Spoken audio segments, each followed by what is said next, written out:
Velkommen til God forskermorgen, et samarbeid mellom Multiconsult og Hydrosun, hvor doktorgradsstudenter presenterer forskningen sin til bransjen. I dag det Igor Iliev som skal presentere Francis-turbiner, ny designprosess. So I give the word to you, Igor. You can start. Okay. Thank you, David. Hello, everyone. Good morning, and welcome to my presentation on new design process for Francis-turbines. I'm going to spend probably less than half an hour to deliver my presentation, and then we're going to have 15 minutes of questions. But if you find something questionable while I'm presenting, please feel free to stop me and ask. Okay, so new design process for Francis-turbines. The title is a little bit general, but what it actually is optimization, design and hydraulic design and optimization of Francis-turbines for variable speed operation. So the contents of this presentation, the way I structured it, first I'm going to introduce what variable speed operation is, and briefly why do we need it.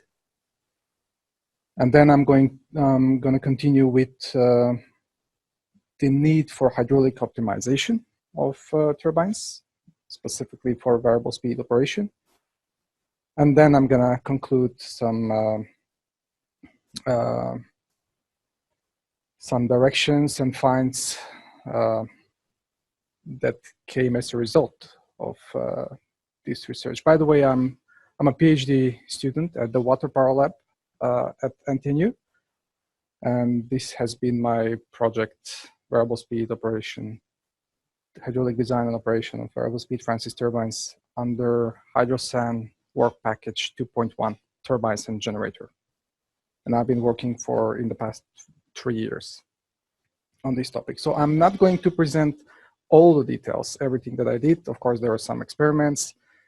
So I'm directly going to jump on this, on the optimization, which was kind of the main topic. Okay. First thing first. I cannot start without introducing first the NED and QED. I hope that you're familiar with what they are, but they're essentially non-dimensional parameters or similarity laws that are typically used in hydraulic turbines to describe their performance in a wide operating range.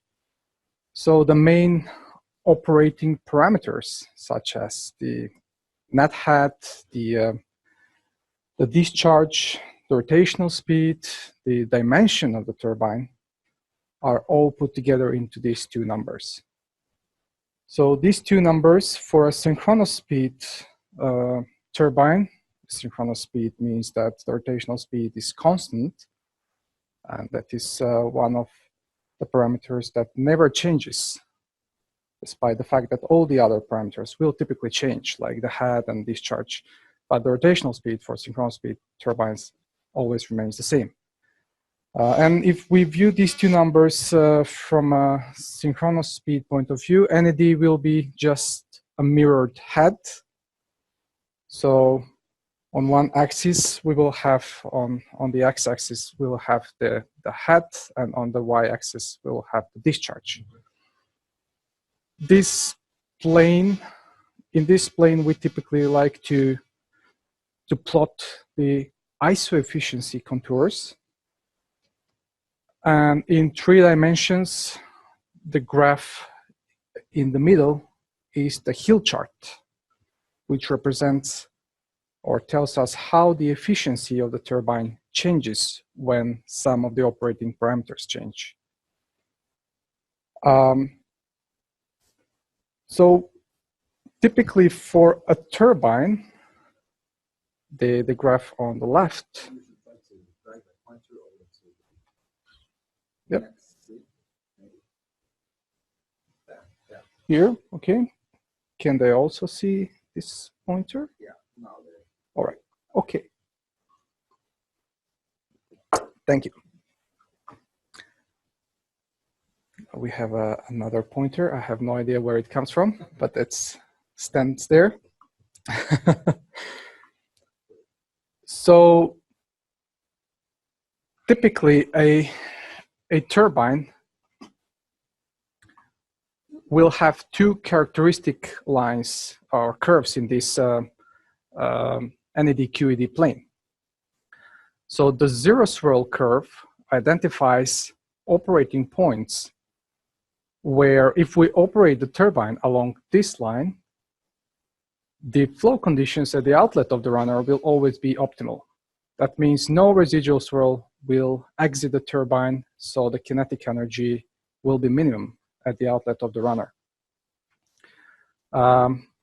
Going away from this line will increase the swirl losses, we call them. So in either direction, we'll have, on one side, we'll have positive swirl, and on the other side, we'll have negative swirl with respect to the rotation of the runner. Also, we have a zero incidence characteristic line, which is, if we operate the turbine along this line, the zero incidence line, the losses or the flow conditions at the inlet of the runner are going to be the most optimal. Same thing applies if somehow while operation we kind of operate slightly further from this line, then the losses at the inlet will increase. So that is how turbines work in general. Where these two curves cross, the flow conditions at the inlet and outlet of the runner are optimal, and in the vicinity of this point is where we find the peak efficiency of the turbine. I say not exactly at the crossing point, but at the vicinity, because this reflects only the losses that originate from the runner. And by the way, we have done a lot of experimental work, and also it was reported in open literature by several other researchers that the runner is the most dominant loss generator at off-design operation of any turbine, by the way, not only the Francis-turbines. So most of the losses originate from the runner, and that is why typically this, if we find a peak efficiency somewhere, and then if we operate at a different coordinate in the NAD-QED plane, we're going to have reduced efficiency. And typically, synchronous speed operation will be done with constant rotational speed. And for constant hat, that implies that NAD will be more or less constant throughout the operation of the turbine. So that means operation like SSO denotes synchronous speed operation. Synchronous speed operation will typically be along one nearly vertical line for high head Francis-turbines, depending on the losses in the penstock. And high load will be when we have discharge larger than the optimum, and part load will be somewhere here where we have partial discharges or smaller than the optimum discharge of the turbine. And as you can see, going from best efficiency point to high load, we will introduce losses of both kinds, losses at the inlet and losses at the outlet of the runner. And of course, this combination of losses may not be, or is typically never, the most balanced combination for this power output. There always exists a rotational speed that will find better balance between these two losses, and the overall efficiency will be slightly improved. So that is the idea of variable speed operation, to find a sweet point balance between the most dominant losses, which are originating from the runner. And then we try to correct or improve the efficiency of design operation. So that is the goal, to have a more flatter curve so that the turbine doesn't suffer too much in losing efficiency when it's operated in a wider operating range. Of course, for future grids, we'll have more intermittent renewable sources, which are non-dispatchable, like the solar and the wind. And every time the wind stops or a cloud is above the solar power plant, they are unable to produce power, and typically we'll use, or if hydropower so far has been used to overcome the need for power in the system. So the way we kind of balance the consumption and production in the electrical grids using hydropower. And synchronous speed turbines are a common claim is that they won't be flexible enough to support future plans for greener energy. So that's why we're looking into different technologies that will enable more flexibility to the turbine. So increased efficiency of design operation, and of course reducing the dynamic loads on the turbines, etc., etc. So that is in a nutshell. So the variable speed operation won't be a vertical line. It will be some curved line like it is here, depending on the design of the turbine. And that will actually represent the silhouette or the heel profile in this QED eta diagram. So that will be the highest point, the highest line on this hill of efficiency. And we always want to correct the speed no matter what the discharge and head is. We will always try to correct the speed so that we always operate along this line, which will give them maximum possible efficiency. Okay, so one thing, I am not presenting those results here, but from model tests that we have done in the lab on different runners,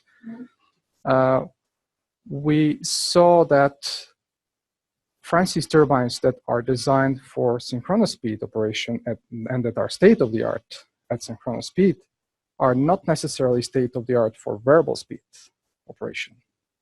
And that turbines meant for variable speed maybe shall be designed and optimized for variable speed specifically from day one. So they require a slightly different treatment. And so the main question in this research was to see whether we can come up and propose a design philosophy that will find such turbine designs that are suitable for variable speed operation, to try and kind of have as flat as possible variable speed efficiency curve. So to try and flatten out this curve as much as possible.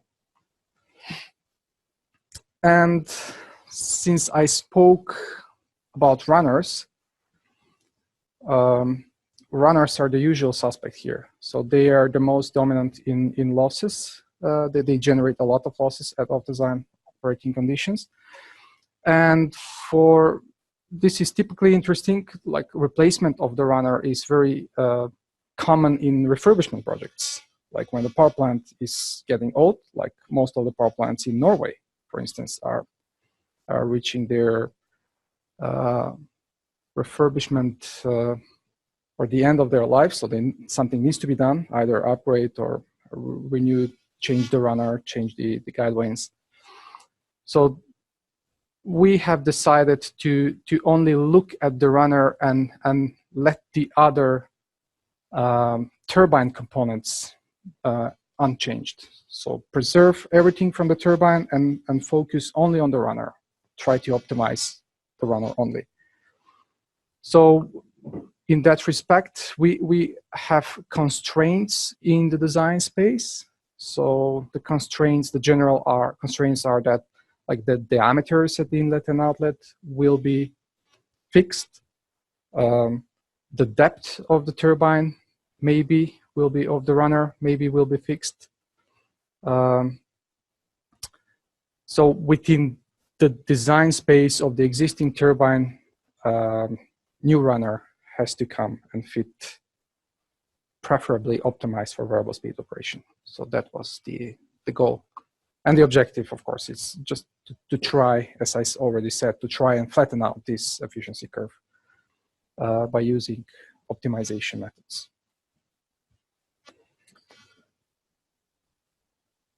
So make minimum changes to the remaining parts and optimize the replacement runner, in a nutshell.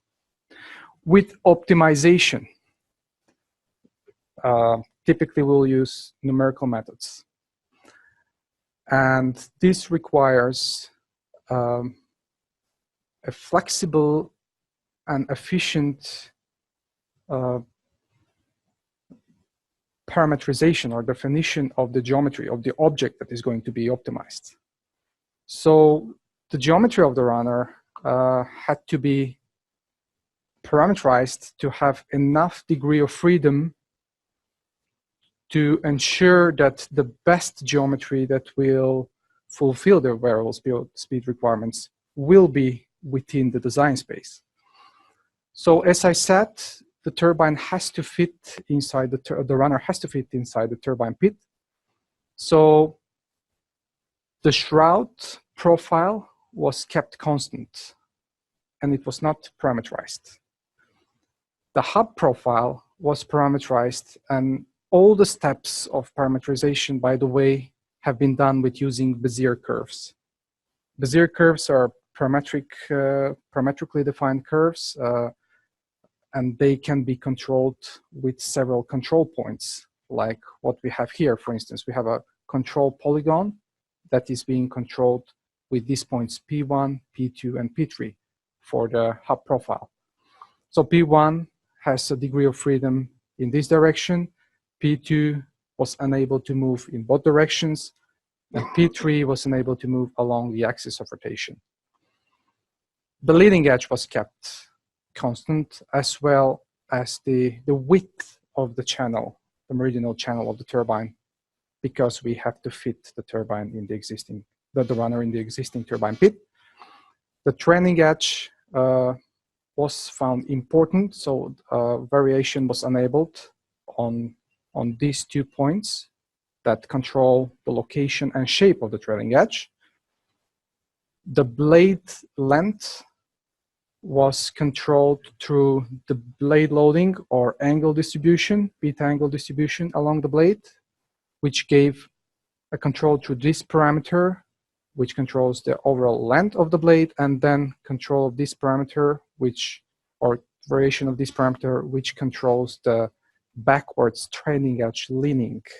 So the trailing edge can be varied from fully radial up to backwards leaned. Like we have 3 different designs here.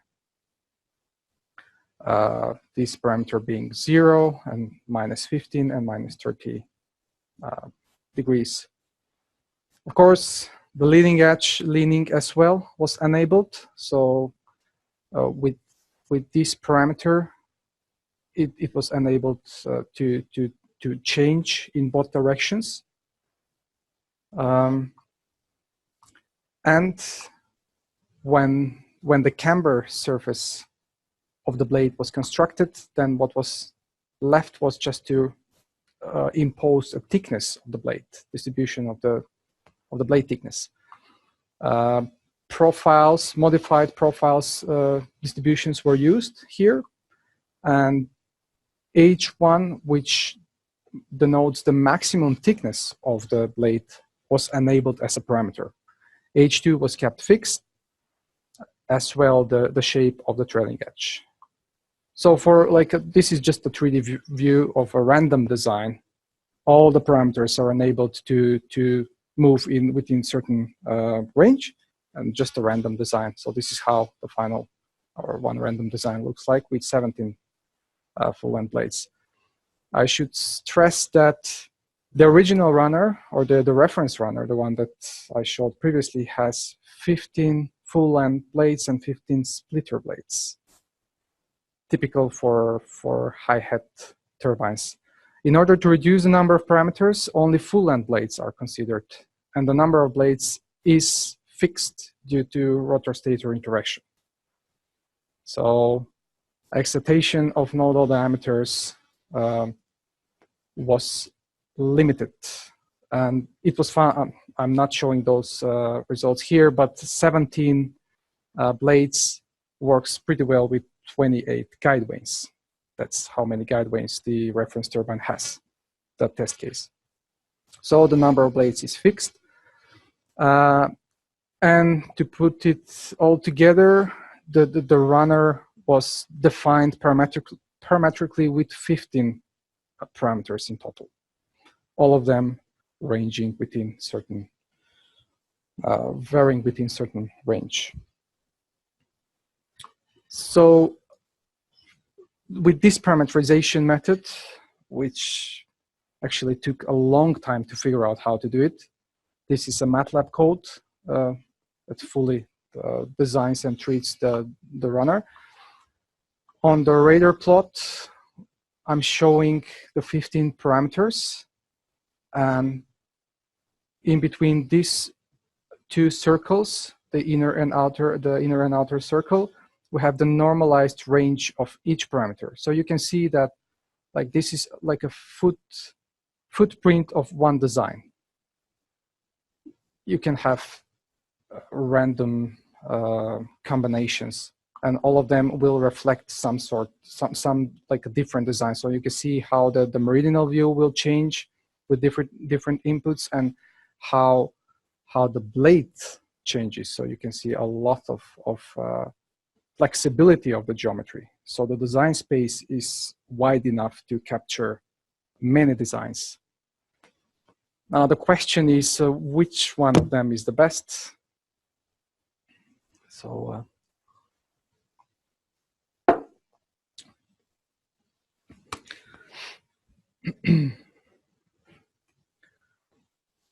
of course, since variable speed operation is linked with the hill chart, as we saw previously, the hill chart of all of these runners has to be calculated numerically, or not all of them, of course. I'm just gonna briefly introduce the numerical method. So the domain, the spiral casing and the stay vanes were excluded from the domain, but they were accounted for with a loss coefficient.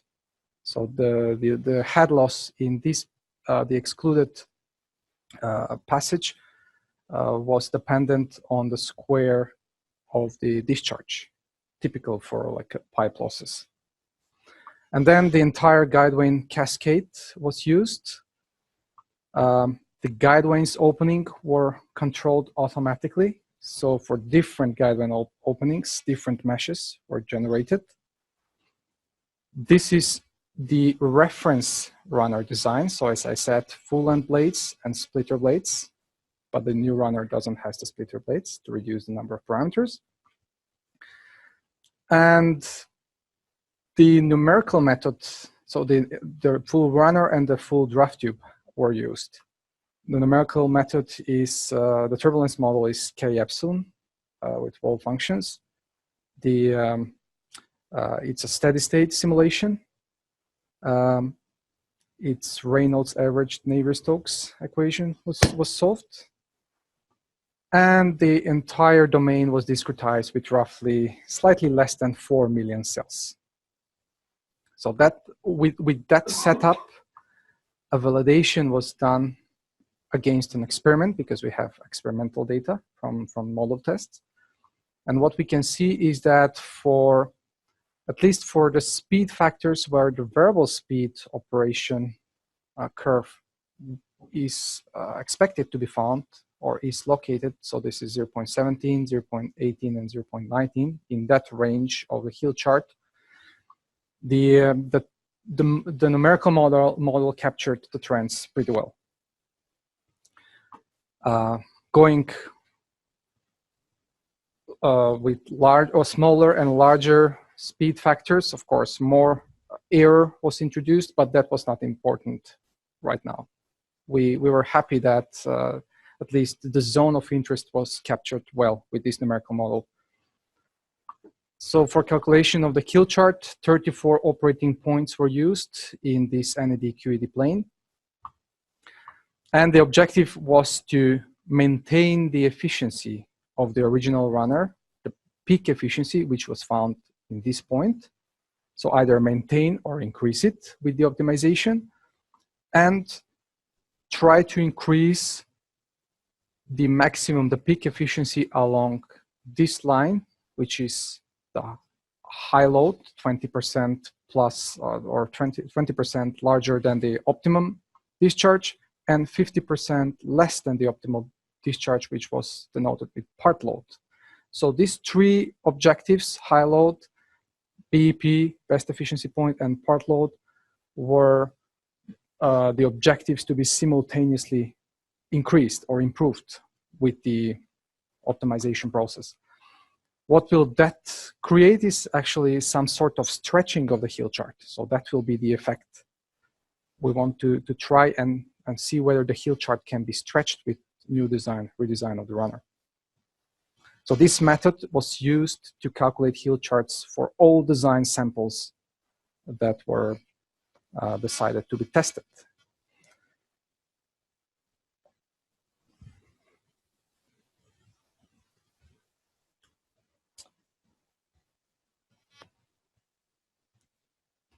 The data from the numerical calculations was used to fit response surface models.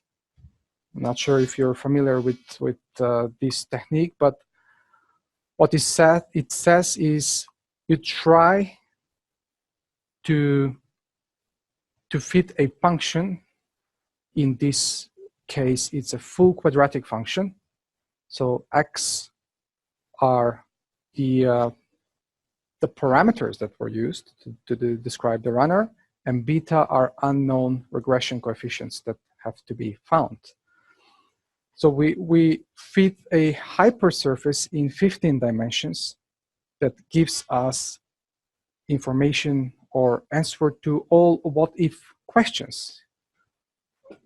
I'll try to explain it here because it's in just two dimensions. So if we have, here we have the fabrication cost, for instance, just one example taken from Wikipedia. And we have the fabrication cost to be a function of the welding length and the welding depth. And of course, with different combinations of welding length and welding depth, we'll have different costs. So you could try and make few experiments, we call them. So take few points and check how the cost is related to these two parameters. And then you can fit a surface with some order. Typically, it's full quadratic, always works quite well. And that surface, of course, the measured response or the measured like efficiency in our point will be, there will be an error against the modeled, of course. So the idea is to try to minimize this error so that the model predicts well all the samples that were tested. And to fit such a model, you need samples, you need point clouds. So several designs had to be tested. To be able to obtain the coefficients for the linear, the interaction, and the nonlinear terms, one typically needs to vary each parameter in 3 levels. So that means like take the minimum, the maximum, and a value in the middle to kind of to try and find the nonlinear dependence. So 3 levels for 15 parameters. I'm showing that those numbers in the next slide, but that will result in like full factorial, will be roughly more than 14 million different designs to be calculated and tested. That's way too much. So design of experiment techniques were used to do a clever sampling in this design space. And in the end, we ended up using box banking design, which is specifically made to work well with this kind of models, full quadratic models. And we ended up testing only 421 designs. So that's a significant reduction. And with only 421 designs, the error was found to be extremely small, or the model predicted the efficiency of each design with accuracy up to the second decimal of the efficiency. So you can see how those 421 designs, how the error is distributed. These are the number of samples. And this is the absolute error, the difference between the CFD calculated and the modeled efficiency. All of them are found around 0, so 0 mean, and with distribution that can be seen in these 3 graphs. So the fitting was tested with several goodness of fit parameters. I'm not showing them here, but the model performed really well. That's the point. And 136 regression coefficients were found using least squares minimization. Again, MATLAB was used for this one. And 3 different response service models were fitted for these 3 efficiencies, the 3 objectives, the high load, part load, and BEP. So as I said, some interesting facts. 34 operating points were used to simulate the hill chart for each design. If we choose to vary the parameters in 3 levels, which is the minimum requirement, full factorial design will yield just insane amount of this is the full factorial, how it looks. So you test each permutation of these 15 parameters. And this will be the box banking design of experiment, which kind of excludes extreme designs and is able to reduce to only 421. Very clever technique for designing of experiment. In total, 34 operating points per hill chart, 421 hill charts calculated. I ended up doing roughly 14,000 CFD calculations on the supercomputer that we have at NTNU. Okay.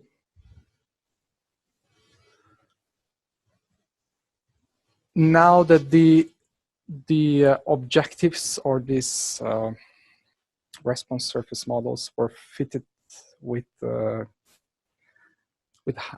accuracy, acceptable accuracy, we can see how each parameter affects the objectives, which is the efficiencies. On this axis, I have the 15 parameters that were used. Now all of them are set to have the middle value, and each parameter can range in between -1 and 1. It's normalized. So we can see that some of the parameters are not really sensitive, or the objectives are not sensitive to these parameters. So if I knew this information before I started, I could have reduced the number of parameters. I could have easily excluded this. This actually are the parameters that control the meridional view of the turbine. So apparently for low specific speed machines, or high-head Francis-turbines, as we like to call them, the meridional view does not affect the efficiency that much. But the trailing edge leaning, the length of the blade, the total length, the trailing edge leaning, the blade angles at the trailing edge, as well as the design values of the head and discharge affect a lot. What's even more important is that, for instance, for the objective of the best efficiency point,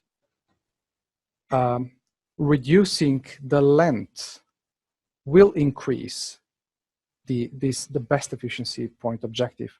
However, it will reduce the part load. So we see that most of the parameters are contradictory. And that tells something about the restrictions of the design. On this graph, I plot a Pareto front, is called a trade-off. So on this axis, I have the part load, normalized part load with the reference runner. Here we have the high load, and all these points represent different designs that were speeded out by running more than 200 million different designs with the response surface models. And this happens in less than 10 seconds. For instance, if we have used CFD, it would take forever. That is the beauty of the response surface modeling. All of a sudden, you get an answer to every what if, or all what if questions that you might ask. So what we see here is that this will be the reference, the starting point, the reference design, the original design. And interesting to notice is that there is still some, it's far from the Pareto front. This is called a Pareto front. No matter what you do, you cannot increase one objective more than, or you cannot increase both of them simultaneously. You have to sacrifice one objective to increase the other. So on this line, on this diagonal line, are the important or the interesting runner designs, and I have selected two designs, D1 and D2, also shown here. D1 and D2 has the same efficiency, same peak efficiency. However, D1 has steeper efficiency curve at off design, not so flat, while D2 is superior in all three objectives. It fulfills the condition of BEP efficiency and also fulfills the condition of kind of flatter curve at off design operation. And this is the range of heel chart stretching. We can see that the heel chart cannot be stretched by a lot. So that is the main finding here from all this research. It appears that the hydraulic design of the runner, because so far we have examined the details of the blade, but it appears that the trend or the heel chart shape is mainly governed by the ratio of the diameters, which was not varied here. That requires more changes on the turbine. If you change, for instance, the diameter of the outlet, you're going to have to change the draft tube, the cone as well. So those parameters were not tested, and it appears that those are actually the most dominant. Anyways, a design was selected in this range. And here is a visual comparison as well as performance or heel chart numerically calculated. So this is the reference design, and this is the variable speed optimal design. So we can see that efficiency was lifted in the entire range. The bold line is the optimized and the dashed line is the reference. So the efficiency was lifted in the entire range, small changes, but part of that is because this design was already very good. So it's hard to improve something that is already really good. And yeah, you can see how the design looks like And on the hill chart, the best efficiency point was found at the exact location where we wanted it to be for the new design. And you can see that actually the curves like this 0.945, the efficiency ISO curve is slightly stretched in the QED direction. So that was the maximum that we could squeeze out from this this design. But this concept have proven two important things. One is that it is possible to actually optimize, design and optimize these runners or turbines for variable speed, and it should be done if we want to install a variable speed turbine in a power plant. And also show that for low specific speed machines, it actually, they're by design very predefined, so not much can be done. For medium to high specific speed machines, it is expected that this will, more can be done. More, the optimization will give better results. The selected design, we are manufacturing it, and we're going to test it in the lab just to prove its performance and do additional tests with dynamic loads, pressure pulsations, see how the rotor-stator interaction performance is as well. So we have designed a modular runner.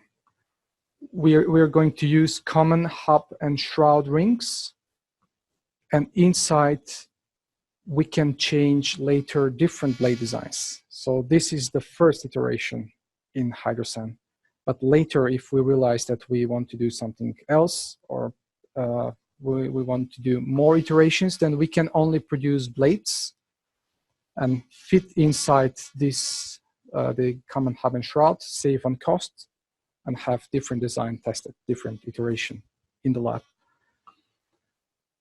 So the blades are replaceable. Space for onboard equipment. We have plans to install onboard equipment and actually do measurements in a rotating frame of reference, like pressure pulsations and strain gauges. And yes, model tests are planned. The runner right now is in the production. Maybe it will take 1 more month to be produced. I'm very eager to see it in real life and play with it. So model tests to prove the efficiency, and additional tests, as I said, additional tests with pressure pulsations and dynamical tests. Okay. Thanks for the attention. That's everything I have prepared for now. Questions, please? Hello, it's, do you hear me? Yes. Yes, it's Kjell Tore Fjærvoll sitting in Oslo from Statkraft. Thank you so much for a very interesting lecture. It was very interesting to see, and I think you are on the right way. I think this was very good performed, and I really look forward to hear about your production of the runner and testing. Thank you. Thank you for the attention. Yes. Hello. Okay. Or we have lost contact. We have a question from Hans Skade. Yes, hello. Here it's Matthias. Can you hear? Can you hear me? Yeah. Excellent work. And what are your plans now for the schedule for testing the model? Schedule for testing the model? What's your plan next week? Can you hear? Sorry? Can you hear us? Yeah. Could you please repeat the question? About your future work now. What are your schedule for David, the schedule for the model testing. What's your planned schedule for testing the model? And first it has to be produced, as I said, and we're waiting for a company. It's a local company in Trondheim that is producing the runner. The plan is to have the runner before the end of this year, and maybe calibrate the equipment, all the sensors throughout January, and maybe conduct the model tests throughout February 2020. Very interesting. Another question: What do you think not having a split blades? Do you think that would have a large impact on the efficiency of the runner? Not having splitter blades? Yeah. Well, apparently without splitter blades, the new design was, yeah. So splitter blades actually introduce more skin friction losses because you're gonna have more flow surfaces, more hydraulic surfaces inside the turbine. But for specific speed, it is actually it's an overlapping zone. So either splitter or non-splitter bladed designs can be used. Are there any plans to also check the variable with the diameters? Any plans to check variable diameters? Also for new power plants, for optimizing a new power plant. Yes, we have plans to continue looking into this problem. So, but we haven't decided any details yet. But the plans are to try and introduce more significant modifications on existing turbines and see how that goes. If it turns out to be too expensive to modify existing turbines, then I'm not sure what the prospects of this technology is, but for now, we're only planning that stage or that process. Excellent. Well, thanks for a very interesting talk, and excited to see your research further. If there's no more questions, thank you very much, Igor. Okay, thank All you. the best. Thank you.